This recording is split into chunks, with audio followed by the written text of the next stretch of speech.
Patanjali's Yoga Aphorisms, Chapter 4, Independence. Aphorism: the siddhas, powers, are attained by birth, chemical means, power of words, mortification, or concentration. Commentary: sometimes a man is born with the siddhas, powers, of course, those he had earned in his previous incarnation. This time he is born, as it were, to enjoy the fruits of them. It is said of Kapila, the great father of the Sankhya philosophy, that he was a born siddha, which means literally a man who has attained to success. The yogis claim that these powers can be gained by chemical means. All of you know that chemistry originally began as alchemy. Men went in search of the philosopher's stone and elixirs of life and so forth. In India there was a sect called the Rasayanas. Their idea was that ideality, knowledge, spirituality, and religion were all very right, but that the body was the only instrument by which to attain all of these. If the body came to an end every now and again, it would take so much more time to attain to the goal. For instance, a man wants to practice yoga, or wants to become spiritual. Before he has advanced very far, he dies. Then he takes another body and begins again, then dies, and so on. In this way, much time will be lost in dying and being born again if the body could be made strong and perfect, so that it would get rid of birth and death. We should have so much more time to become spiritual. So these Rasayanas say, first make the body very strong. They claim that this body can be made immortal. Their idea that if the mind manufactures the body, and if it be true that each mind is only one outlet to the infinite energy, then that there should be no limit to each outlet getting any amount of power from outside. Why is it impossible to keep our bodies all the time? We have to manufacture all the bodies that we ever have. As soon as this body dies, we shall have to manufacture another. If we can do that, why cannot we just do it here and now without getting out of the present body? The theory is perfectly correct.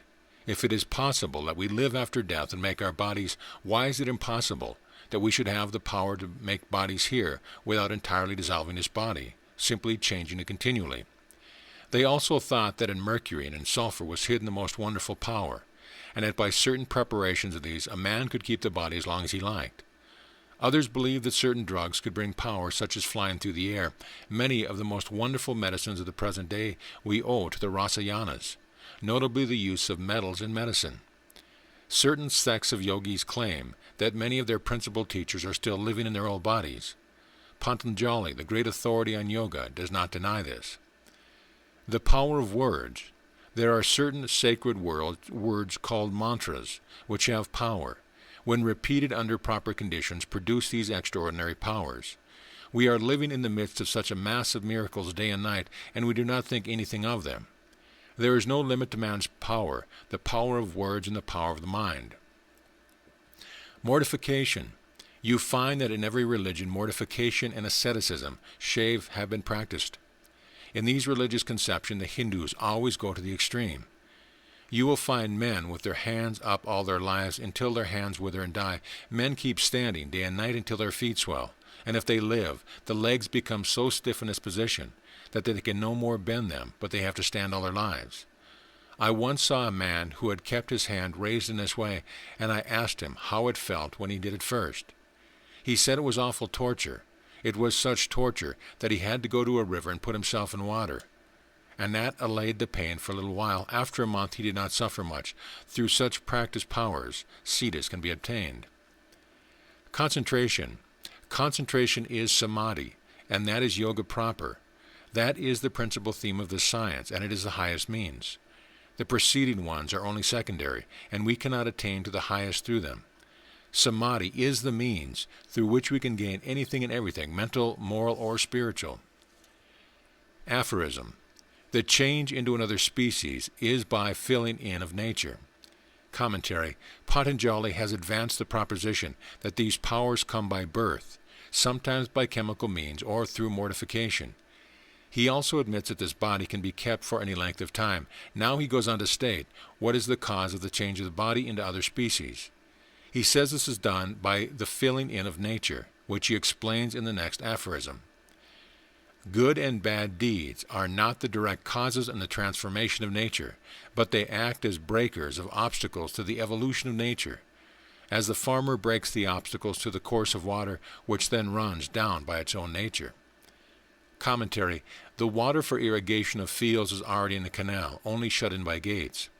The farmer opens these gates, and the water flows in by itself, by the law of gravitation.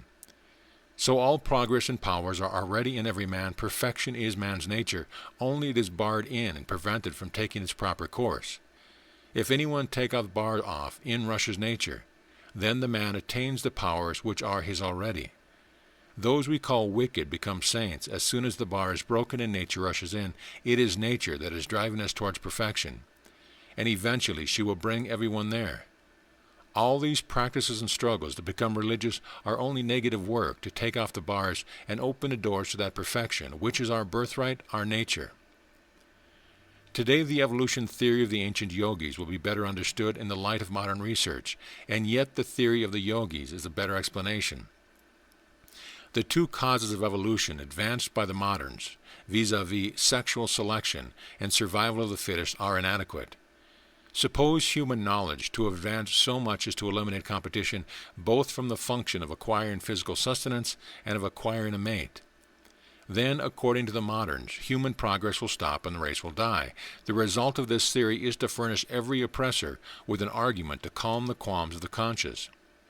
Men are not lacking who, possessing the philosophers, want to kill out all the wicked and incompetent people. They are, of course, the only judges of competency, and thus preserve the human race. But the great ancient evolutionist, Patanjali, declares that the true secret of evolution is the manifestation of the perfection which is already in every being, that this perfection has been barred, and the infinite tide behind is struggling to express itself. These struggles and competitions are but the results of our ignorance, because we do not know the proper way to unlock the gate and let the water in. This infinite tide behind must express itself. It is the cause of all manifestation. Competition for life or sex gratification are only momentary, unnecessary, extraneous effects caused by ignorance. Even when all competition has ceased, this perfect nature behind will make us go forward until everyone has become perfect. Therefore, there is no reason to believe that competition is necessary to progress. In the animal, the man was suppressed, but as soon as the door is open, out rushed man. So in man, there is that potential God, kept in by the locks and bars of ignorance. When knowledge breaks these bars, the God becomes manifest. Aphorism: from egoism alone proceeds the created minds. Commentary: the theory of karma is that we suffer for our good or bad deeds, and the whole scope of philosophy is to reach the glory of man. All the scriptures sing the glory of man, of the soul, and then, in the same breath, they breach karma. A good deed brings such a good result, and a bad deed such another. But if the soul can be acted upon by a good or a bad deed, the soul amounts to nothing. Bad deeds put a bar to the manifestation of the nature of the Purusha. Good deeds take the obstacles off, and the glory of the Purusha becomes manifest. The Purusha itself is never changed. Whatever you do never destroys your own glory, your own nature. Because the soul cannot be acted upon by anything, only a veil is spread before it, hiding its perfection. With a view to exhausting their karma quickly, yogis create kaya vuya, or groups of bodies, in which to work it out. For all these bodies they create minds from egoism. They are called created minds, in contradistinction to their original minds. Aphorism: though the activities of the different created minds are various, the one original mind is the controller of them all. Commentary: these different minds which act in these different bodies are called made minds, and the bodies made bodies, that is, manufactured bodies and minds. Matter and mind are like two inexhaustible storehouses. When you become a yogi, you learn the secret of their control. It was yours all the time, but you had forgotten it. When you become a yogi, you recollect it. Then you can do anything with it, manipulate it in every way you like. The material out of which a manufactured mind is created is the very same material which is used for macrocosm. It is not that mind is one thing and matter another. They are different aspects of the same thing. Asmita, egoism, is the material, the fine state of existence, out of which these made minds and made bodies of the yoga are manufactured.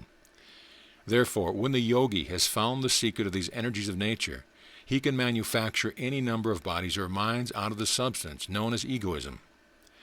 Aphorism: among the various chittas, that which is attained by samadhi is desireless.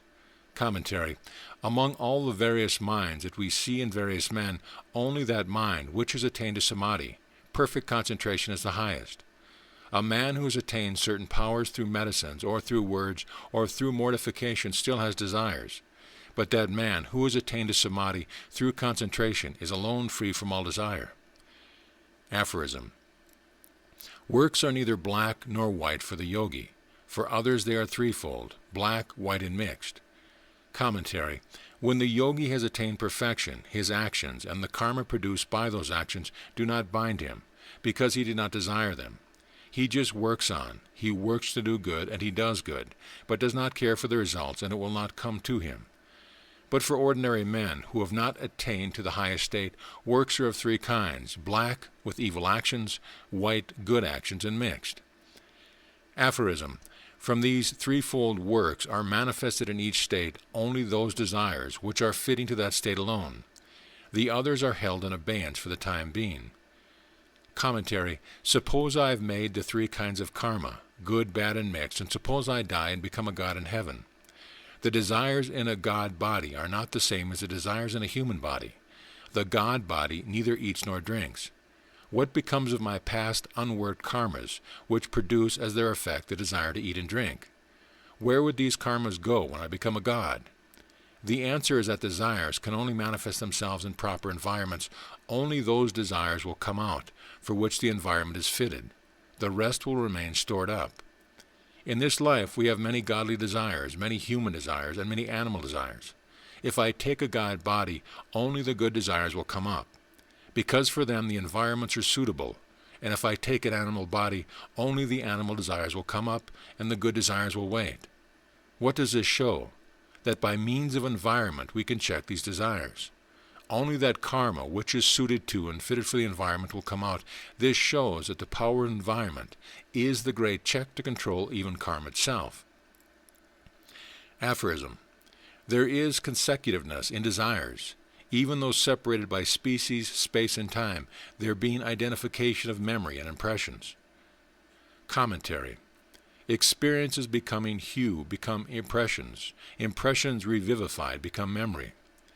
The word memory here includes unconscious coordination of past experiences reduced to impressions, which present conscious action. In each body, the group of impressions acquired in a similar body only becomes the cause of action in that body. The experience of a dissimilar body are held in abeyance. Each body acts as if it were a descendant of a series of bodies of that species only. Thus consecutiveness of desire is not to be broken. Aphorism. Thirst for happiness being eternal, desires are without beginning. Commentary.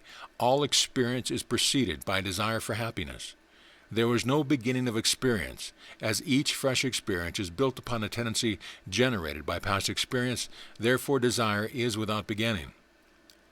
Aphorism. Being held together by cause, effect, support, and objects, in the absence of these is its absence. Commentary. Desires are held together by cause and effect. The causes are the pain-bearing obstructions and actions, and the effects are species, life, and experience of pleasure and pain. If a desire has been raised, it does not die without producing its effect. Then again, the mind stuff is the great storehouse, the support of all past desires reduced to some skara form. Until they have worked themselves out, they will not die. Moreover, so long as the senses receive the external objects, fresh desire will arise. If it be possible to get rid of the cause, effect, support, and objects of desire, then alone it will vanish. Aphorism. The past and future exist in their own nature, qualities having different ways. Commentary. The idea is that existent never comes out of non-existence. The past and the future, though not existing in a manifested form, yet exist in a fine form. Aphorism. They are manifested or fine, being of the nature of the gunas. Commentary. The gunas are the three substances, sattva, rajas, and tamas, whose gross state is the sensible universe. Past and future arise from the different modes of manifestation of these gunas. Aphorism. The unity in things is from the unity in changes. Commentary. Though these are three substances, their changes being coordinated, all objects have their unity. Aphorism: since perception and desire vary with regard to the same object, mind and object are of different nature. Commentary: that is, there is an objective world independent of our minds. This is a refutation of Buddhistic idealism. Since different people look at the same thing differently, it cannot be a mere imagination of any particular individual. There is an additional aphorism here in some editions. The object cannot be said to be dependent on a single mind. There being no proof of its existence, it would then become non-existent.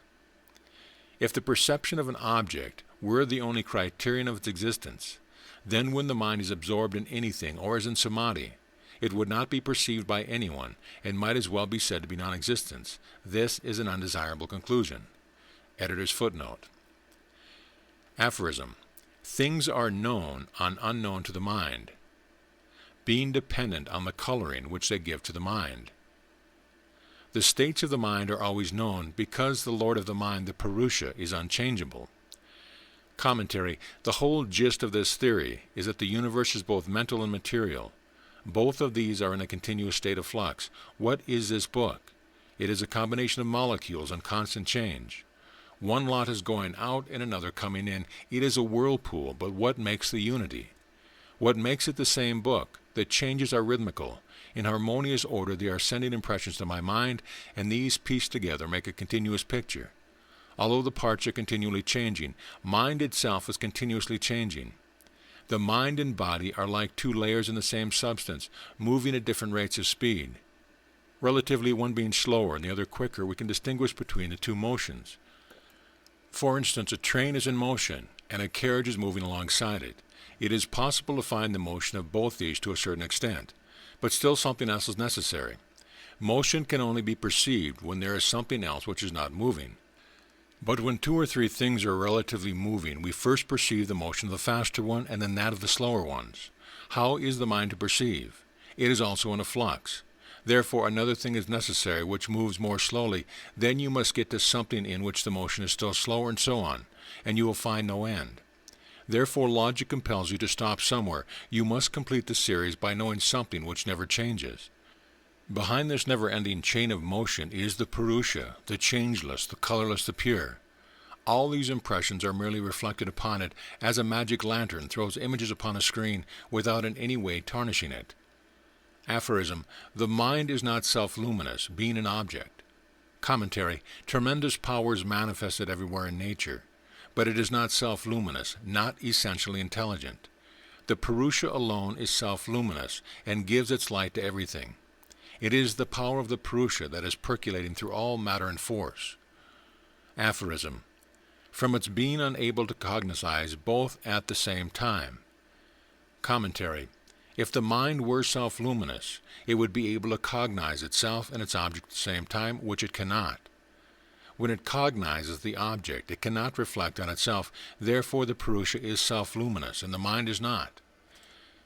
Aphorism: another cognizing mind being assumed, there will be no end to such assumptions, and confusion of memory will be the result. Let us suppose that there is another mind which cognizes the ordinary mind, then there will have to still be another to cognize the former, and so there will be no end to it. It will result in confusion of memory. There will be no storehouse of memory. Aphorism: the essence of knowledge, or the Purusha, being unchangeable.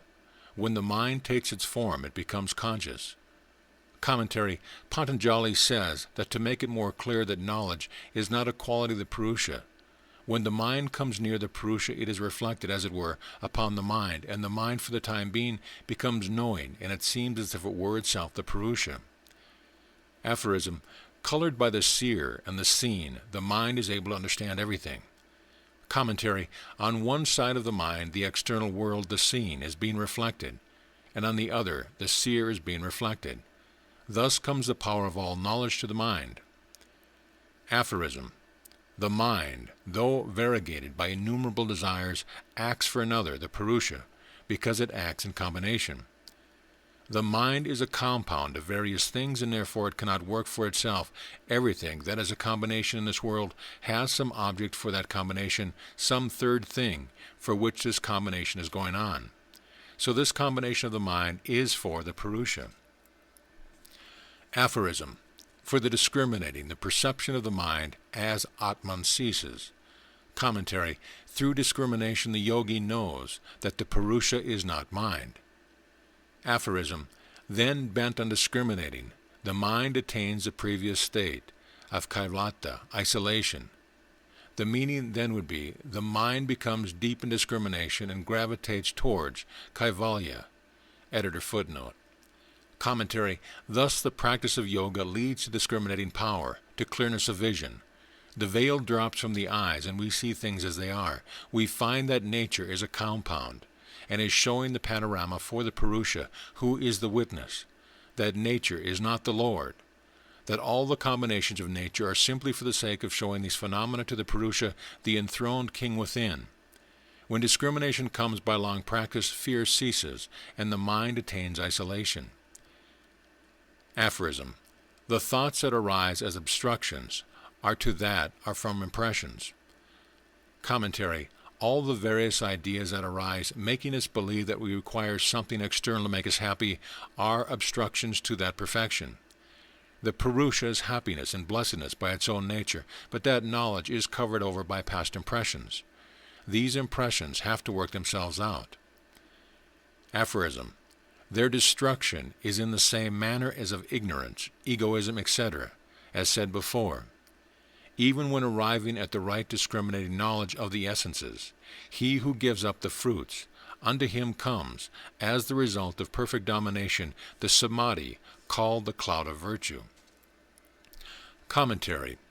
When the yogi has attained to this discrimination, all the powers mentioned in the last chapter come to him, but the true yogi rejects them all.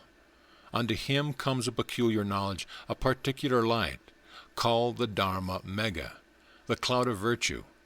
All the great prophets of the world whom history has recorded had this. They had found the whole foundation of knowledge within themselves. Truth to them had become real, peace and calmness, and perfect purity became their own nature after they had given up the vanities of power. Aphorism. From that comes cessation of pain and works.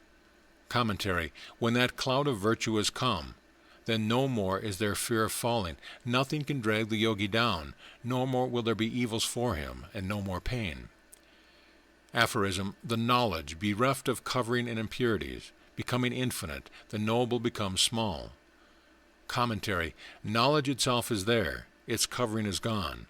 One of the Buddhistic scriptures defines what is meant by the Buddha, which is the name of a state, as infinite knowledge, infinite as the sky. Jesus attained to that and became the Christ. All of you will attain to that state. Knowledge becoming infinite, the noble becomes small. The whole universe, with all its objects of knowledge, becomes as nothing before the Purusha. The ordinary man thinks himself very small because to him the noble seems to be infinite. Aphorism. Then are finished the successive transit formations of the qualities, they having attained the end. Commentary. Then all these various transformations of the qualities, which change from species to species, cease forever. Affirmation. The change that exists in relation to moments, and which are perceived at the other end, at the end of the series, are succession. Commentary. Patanjali here defines the word succession, the changes that exist in relation to moments. While I think, many moments pass, and with each moment there is a change of idea. But I only perceive these changes at the end of a series. This is called succession. But for the mind that has realized omnipresence, there is no succession. Everything has become present for it. To it the present alone exists, to the past and future are lost. Time stands controlled. All knowledge is there in 1 second. Everything is known like a flash. Aphorism. The resolution in the inverse order of the qualities, bereft of any motive of action for the Purusha, is kaivalya, or it is the establishment of the power of knowledge in its own nature. Commentary. Nature's task is done. This unselfish task, which our sweet nurse, Nature, had imposed upon herself, she gently took the self-forgetting soul by the hand, as it were, and showed him all the experience in the universe, all manifestations, bringing him higher and higher through various bodies, till his lost glory came back, and he remembered his own nature. Then the kind mother went back the same way she came, for others who also have lost their way in the trackless desert of life. And thus is she working, without beginning, without end, and thus through pleasure and pain, through good and evil, the infinite river of souls is flowing into the ocean of perfection, of self-realization. Glory unto those who have realized their own nature. May their blessings be on us all. End of chapter.